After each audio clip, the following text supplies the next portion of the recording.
Hindi na nakaligtas sa batas ang dalawang pinaghahanap na personalidad matapos maaresto sa magkahiwalay na operasyon ang dalawang regional top most wanted persons na naharap sa kasong frustrated homicide. Police Master Sergeant J. Ford Junicio sa balita.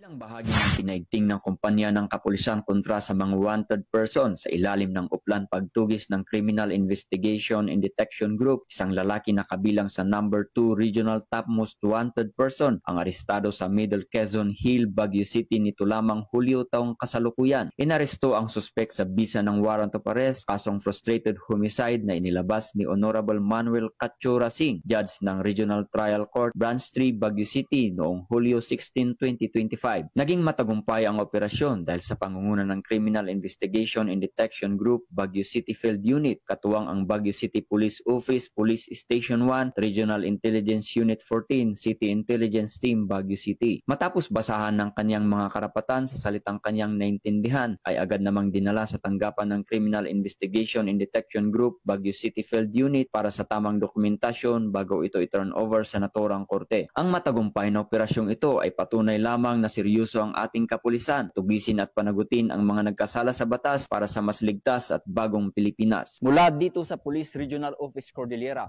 ako ang inyong PNN Correspondent, Police Master Sergeant J. Ford Junicio, alagad ng batas, tagataguyod ng balitang pulis.